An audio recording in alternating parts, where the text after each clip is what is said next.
ഇല്ല, ഇത് പണ്ടത്തെ ദൗത്യവുമായി വെച്ച് നോക്കുമ്പോൾ ഒരുപാട് വ്യത്യാസമുണ്ട്.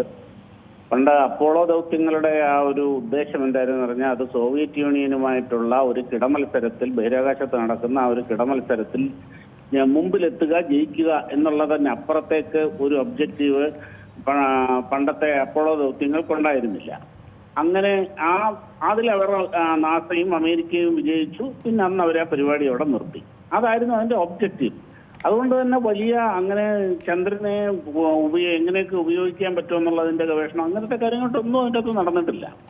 അതും കഴിഞ്ഞിട്ട് എത്രയോ നാൾ കഴിഞ്ഞാണ് ചന്ദ്രനിൽ വെള്ളമുണ്ടെന്ന് കണ്ടെത്തിയത് നമ്മുടെ ചന്ദ്രയാൻ പേടകമാണ്.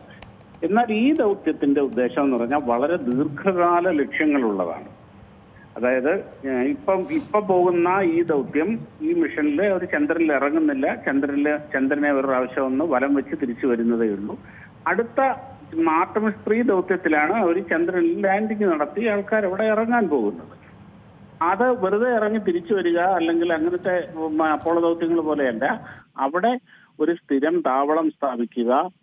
അങ്ങനെ ഇടയ്ക്കിടയ്ക്ക് ആൾക്കാർക്ക്, ഇപ്പൊ നമ്മൾ ഈ അന്താരാഷ്ട്ര ബഹിരാകാശ നിലയത്തിലൊക്കെ പോയി വരുന്നില്ലേ, അതേപോലെ ആൾക്കാർ ഇവിടെ നിന്ന് പോയി വരിക. അതുപോലെ ചന്ദ്രനിൽ മാത്രമുള്ള അപൂർവമായ ധാതുക്കളൊക്കെ ഉണ്ട്. ഇപ്പൊ ഹീലിയം 3 പോലെയുള്ള ഒരുപാട് ധാതുക്കളുണ്ട് നമുക്കിവിടെ ഭൂമിയിൽ ആവശ്യമുള്ളത്. അങ്ങനെ പല വിധത്തിൽ ബഹുമുഖമായി ചന്ദ്രനെ എങ്ങനെയെല്ലാം എക്സ്പ്ലോർ ചെയ്യാൻ കഴിയുമോ അതെല്ലാം ഉൾപ്പെടുത്തിക്കൊണ്ടുള്ള വളരെ ബൃഹത്തായിട്ടുള്ള, വളരെ കാലം നീണ്ടു നിൽക്കുന്ന പദ്ധതിയാണിത്.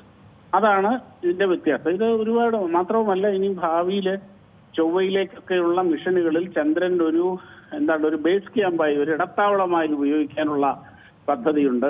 അത് മാത്രമല്ല, ഇപ്പൊ ഈ അന്താരാഷ്ട്ര ബഹിരാകാശ നിലയം ഭൂമിക്ക് ചുറ്റും കറങ്ങുന്നത് പോലെ ചന്ദ്രന് ചുറ്റും കറങ്ങുന്ന, പ്രദക്ഷിണം വെക്കുന്ന ഒരു സ്ഥിരം നിലയം, അതും ഈ അടുത്ത ഏതാനും വർഷങ്ങൾക്കുള്ളിൽ പ്രാവർത്തികമാകാൻ പോവുകയാണ്. അപ്പൊ ഇവിടുന്ന് ചന്ദ്രനിൽ പോകുന്നവർ ആദ്യ നിലയത്തിലെത്തി അവിടുന്ന് താഴേക്ക്, അങ്ങനെയുള്ള വളരെ വളരെ വളരെ ബൃഹത്തായ ഒരു പദ്ധതിയാണിത്.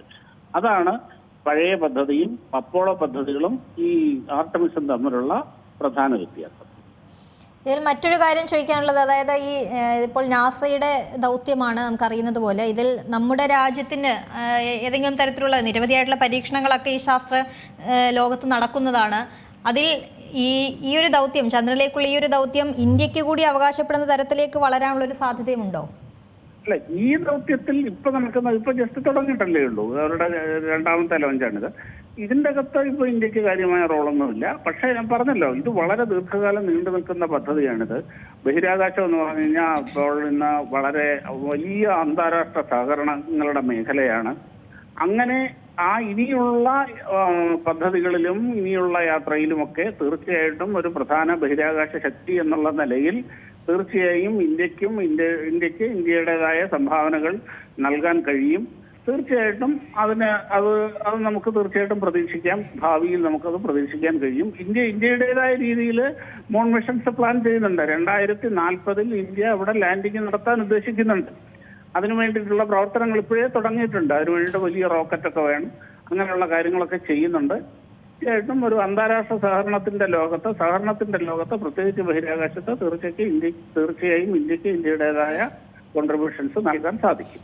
ഏറ്റവും പുതിയ വാർത്തകളും വിശേഷങ്ങളും വിരൽത്തുമ്പിലറിയാൻ സീ മലയാളം ന്യൂസ് എല്ലാ ഡിജിറ്റൽ പ്ലാറ്റ്ഫോമുകളിലും ലഭ്യം.